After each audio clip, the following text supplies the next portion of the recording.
to give a warm welcome to Jeremy Branson from the Pittsburgh Symphony. Jeremy, come on up.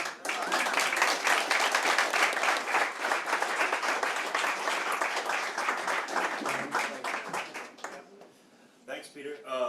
First of all, I have to raise this drum up because I'm freakishly tall. Whoa, there we go. Okay, so actually, Peter touched on a lot of the same things, but he and I play a little bit differently. We're in the U.S. Long decades ago. If you wanted to study percussion to be a classical percussion player, there were really only 2 or 3 places to go study, and that was usually New York, Philadelphia, or Cleveland. So now people could say like, oh, did you study from the Cleveland school or the New York school, and we all know what that means. And it's funny because a lot of those players, we think that they don't get along, like they're like football teams. But all the teachers, they're best friends, and sometimes I think it was the students that were always like, well, my teacher's better, and they play this way. And so, but there are really distinctive reasons that they have different sounds. And for us in the classical world, the roll is kind of the signature that you can hear, oh, this person plays, studies with this person, that person studies with that person. And the reason for that usually has to do with the concert hall that we play in. I went from the Philadelphia school, and Peter studied in, you grew up in Boston, but like the New York school. And in Carnegie Hall, there was the percussion section played in sort of a corner that sounded really good. And so, where in Philadelphia, the hall sounded really terrible for a long time. It was an opera hall. It was very dry, and so. If your role, if you were playing, a role like that, it sounded just really like sandpaper and really raspy. So a lot of them had to change their roles to have lots of buzzes, lots of bounces, something like that, in order for it to sound accurate. Otherwise, it would just sound like a really big, military drum, which wasn't always what they were looking for. So most of the reason that a lot of people in the classical world play differently with different sticks or different drums, it's a product of the room that they're playing in. And it's the same way, that's something that we all have. If you're playing a jazz combo gig, on drum set, you're not going to bring 24-inch double bass drums, and your super huge ride cymbal. That's going to be completely inappropriate.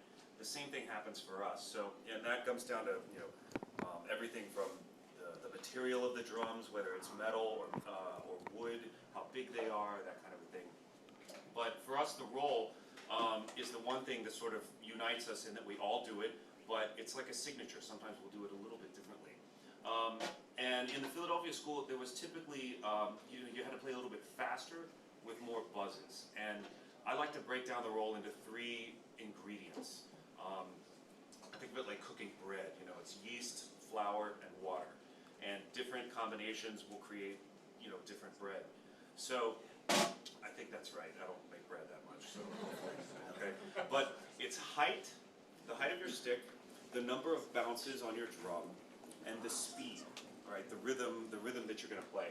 I always count speed as 16th notes. So 120, 120 beats per minute. Right, that's the 16th note speed. You can do 3 bounces or multiple bounces. I know 3 and multiple are the same, but think of it 4 to 6, something like that. And that's usually how I kind of measure it. So my students, if they say, "Oh, my roll doesn't really sound that good when it's really loud," I'll say, "Well, are you playing too slow, or is your height too high, or do you have too few bounces?" And we try to go from there. The way I think of it, I like what Peter was saying about to make it sound like water. I'm gonna have to start using that. What I usually think of is like a giant television at like a concert, and I imagine that it's tuned to static, which kids these days don't know what static is, because when it's tuned to a channel where there's no channel. Back then it would go shh, and I imagine someone's like behind it turning up the volume on this giant, you know, this giant volume thing. So I want it to sound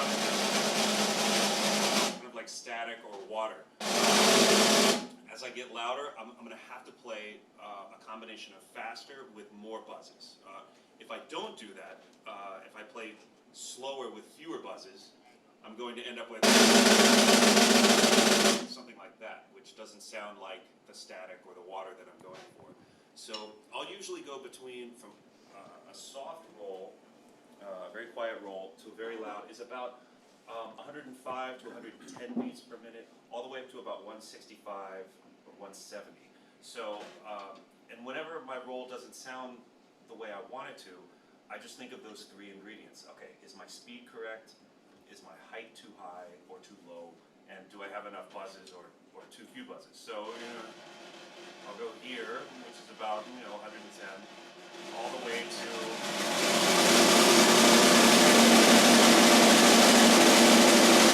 something about 165, 170. Now, in order to do that without tiring out, I have to use a little bit of arm where my arm sort of pivots here. It's like a chicken wing, kind of. And I know it looks a little bit ridiculous sometimes, but that's what allows me to do that. I wouldn't be able to do that with my wrist. My wrist just isn't strong enough, and it can't move that fast. Some people can do that, and I applaud you, but I'm not one of those people. So I want big muscle groups to move quickly, and basically that's typically how I approach the roll.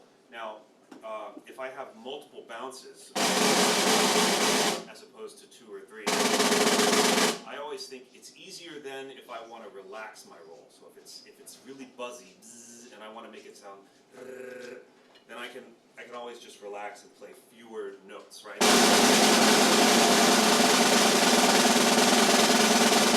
My speed and my height have stayed the same, but I've opened up the roll a little bit. So I would use that for more of a march, Okay,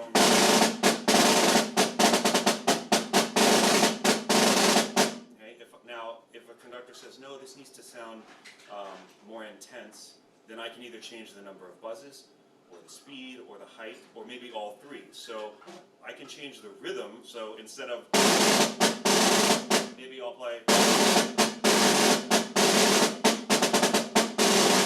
and I've gotten the product that I want. I can also keep the rhythm the same, but change the number of bounces and the height. All of those are available to us. It's not, there's usually no prescription for what has to be done, but that's what we typically use. For me, I always make sure that as I'm playing, I'm always thinking of the rhythm that I'm playing underneath. Okay, so even though I'm playing a roll, I'm thinking or da da da da da da da. If I suffer from having like a hurdy-gurdy kind of roll, which we all do because you can tell any drummer to fix their left hand. That's like our curse. Our left hand is the weak one. So I'll just start an exercise with my left hand. So maybe something simple like, right, I'll do that, but I'll just put rolls on the 16th notes. And I'll do that with my left hand, which feels a little not right, but usually, you train your weak hand that way, and I always find that tends to fix the issue pretty quickly. So I always also play in front of a mirror, because if I'm looking down, I can't tell. Maybe my left hand is lower than my right hand. The mirror never lies, sadly. And you can always check yourself that way, basically. But, that's a lot of the concepts, even though Peter and I come from different schools, and we play a little bit differently, there's a tremendous amount of overlap.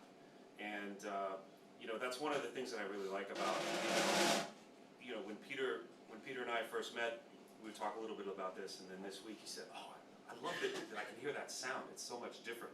And it's a very, it's a minor difference, but sometimes to us it's, the difference between red and orange. It's a little tiring at times. So usually when I practice a lot of roll exercise, and I take a very basic thing like the George Hamilton Stone book, the George Stone book, and take a basic exercise and turn it into a roll thing. So like, I'll take something that we all know, very basic rhythms, and just make roll exercises out of them. Changing those 3 ingredients 1 by 1, 2 out of 3, all 3 of them together, that sort of thing, and that's how I approach it basically. So I want to thank Peter and all of you guys for having me. I love this town. I love Bergen's great.